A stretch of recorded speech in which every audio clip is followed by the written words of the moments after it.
Assalamualaikum warahmatullahi wabarakatuh. Anak-anakku semua, pertemuan kali ini kita akan membahas tentang sistem ekonomi. Nah, tujuan pembelajaran untuk mempelajari sistem ekonomi ini adalah kalian bisa membedakan ciri-ciri sistem ekonomi, menjelaskan kelebihan dan kekurangan sistem ekonomi, dan menganalisis dampak positif dan negatif sistem demokrasi ekonomi dengan tepat. Topik yang akan kita pelajari hari ini ada dua macam. Yang pertama adalah pengertian sistem ekonomi, yang kedua adalah macam-macam sistem ekonomi. Nah, macam-macam sistem ekonomi ini nanti terdiri dari sistem ekonomi tradisional, sistem ekonomi komando atau terpusat, sistem ekonomi pasar atau liberal, sistem ekonomi campuran, dan sistem perekonomian Indonesia. Nah, silakan kalian mendengarkan atau melihat penjelasan berikut ini. Anak-anakku semua, sekarang kita lanjut ke pengertian sistem ekonomi. Sistem ekonomi ini muncul karena adanya usaha untuk memenuhi kebutuhan hidup masyarakat. Sedangkan pemenuhan kebutuhan hidup masyarakat itu bervariasi, sehingga menimbulkan sistem ekonomi yang berbeda-beda. Nah, dalam hal ini, sistem ekonomi dapat diartikan sebagai sistem yang mengatur kondisi perekonomian suatu negara sesuai dengan kondisi negara itu sendiri. Nah, perbedaan antara sistem ekonomi satu dengan sistem ekonomi yang lain terletak pada cara mengatur faktor-faktor produksinya. Jadi di sini pada beberapa sistem ekonomi, seorang individu diperbolehkan memiliki semua faktor produksi. Sementara pada sistem ekonomi lainnya, semua faktor produksi dikuasai dan diatur oleh pemerintah. Contohnya seperti itu. Berikutnya, Bu Teguh jelaskan tentang macam-macam sistem ekonomi. Yang pertama, sistem ekonomi tradisional. Sistem ini merupakan sistem ekonomi yang diterapkan oleh masyarakat tradisional secara turun-menurun. Dan ini hanya mengandalkan sumber daya alam serta sumber daya tenaga kerja yang berpedoman pada tradisi atau adat istiadat. Nah, bisa dikatakan ciri-cirinya itu adalah teknik produksinya dipelajari secara turun-menurun, sifatnya sederhana, sistem perdagangannya secara barter, jadi tukar-menukar antara barang dengan barang, kemudian belum adanya pembagian kerja dalam masyarakat, masih terikat pada tradisi dan kepercayaan setempat, dan yang terakhir, alat atau teknologi produksi masih bersifat sederhana. Nah, sekarang kelebihan dan kelemahan sistem ekonomi tradisional. Kelebihannya yang pertama, persaingan yang sehat. Yang kedua, perekonomian masyarakat stabil. Yang ketiga, terciptanya kehidupan masyarakat yang menjunjung kebersamaan, jadi kekeluargaannya tinggi. Tapi ada kelemahannya juga. Kelemahannya itu yang pertama, kegiatan ekonomi hanya untuk memenuhi kebutuhan jangka pendek. Kemudian teknologinya masih sederhana.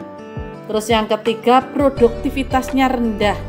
Yang terakhir, mutu barangnya atau hasil produksinya relatif rendah. Itu kelebihan dan kekurangan dari sistem ekonomi tradisional.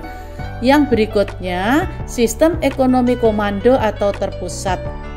Di sini penerapannya didominasi peran pemerintah dalam mengendalikan perekonomian. Jadi di sini pemerintah memiliki wewenang penuh dalam menentukan barang atau jasa yang akan diproduksi, teknik produksinya, serta pemasarannya atau segmentasi pasar. Ciri-ciri dari sistem ekonomi komando, yang pertama, hak dan kebebasan individu tidak diakui oleh negara. Yang kedua, semua alat dan sumber daya ekonomi dikuasai pemerintah. Yang ketiga, jenis pekerjaan dan pembagian kerja diterapkan atau diatur pemerintah.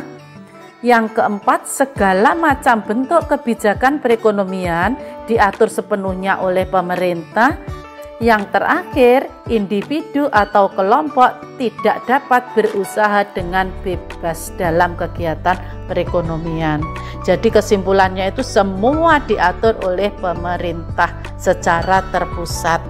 Nah, pastinya dari sistem ekonomi komando atau terpusat ini ada kelebihan dan kekurangannya.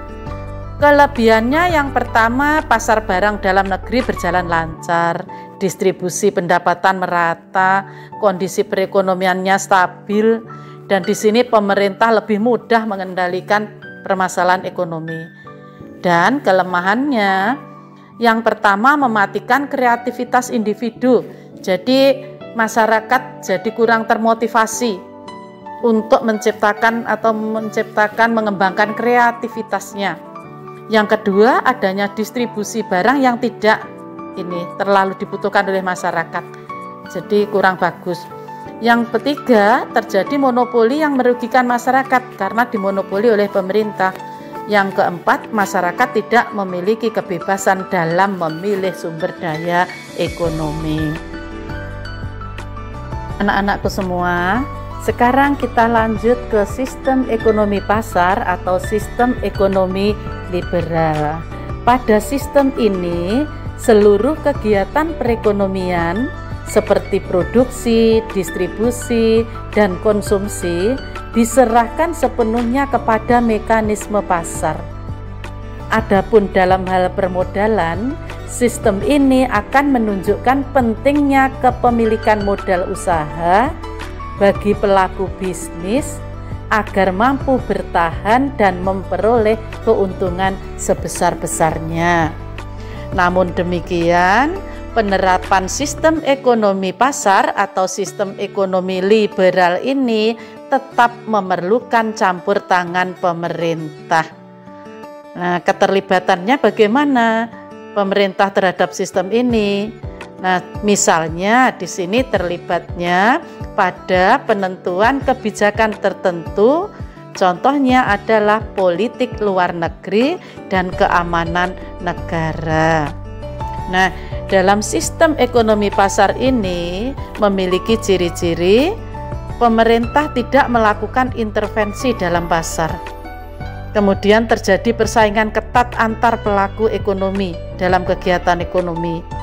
Yang berikutnya, pemilik modal berhak memiliki sumber-sumber produksi. Selanjutnya, segala bentuk aktivitas ekonomi dilakukan oleh masyarakat dan setiap individu atau swasta bebas menggunakan barang atau jasa yang dimilikinya. Nah, dalam sistem ekonomi pasar ini pastinya mempunyai kelebihan dan kekurangan. Kelebihannya yang pertama, menumbuhkan inisiatif dan daya kreativitas masyarakat. Yang kedua, setiap individu bebas memiliki sumber-sumber produksi. Yang ketiga, terjadi efisiensi dan efektivitas dalam kegiatan ekonomi berdasarkan prinsip ekonomi. Yang keempat, munculnya persaingan usaha yang sangat kompetitif, sehingga hasil produksinya itu pasti bagus karena persaingannya ketat. Nah, kelemahannya sistem ekonomi pasar itu yang pertama menimbulkan kesenjangan ekonomi karena distribusi pendapatan tidak merata. Ada persaingan yang tidak bebas, kemudian modal yang terpusat pada kelompok tertentu. Jadi monopoli di sini, yang kaya semakin kaya, yang miskin semakin miskin. Yang keempat, rentan terjadi gejolak dalam perekonomian karena kesalahan alokasi sumber daya oleh individu atau swasta. Nah, selanjutnya sistem ekonomi campuran. Sistem ekonomi campuran ini merupakan gabungan hasil kolaborasi dari sistem ekonomi komando dan ekonomi pasar. Jadi, negara yang menggunakan sistem ekonomi campuran akan menerapkan perencanaan yang dilakukan pemerintah pusat dan mekanisme pasar. Ciri-cirinya sistem ekonomi campuran ini, yang pertama, peran pemerintah dan swasta berimbang. Yang kedua, barang modal dan sumber daya yang vital bagi kebutuhan masyarakat dikuasai pemerintah. Yang ketiga, gabungan dari dua sistem ekonomi, yaitu sistem ekonomi pasar dan komando. Yang keempat, pemerintah dapat mengintervensi dengan membuat peraturan, kebijakan fiskal, kebijakan moneter, serta membantu dan mengawasi kegiatan swasta. Nah, dalam sistem ekonomi campuran ini ada kelebihan dan ada kekurangannya. Kelebihannya yang pertama, inisiatif dan kreativitas masyarakat dapat berkembang. Yang kedua, menghindari monopoli. Yang ketiga, pertumbuhan ekonomi terjaga kestabilannya.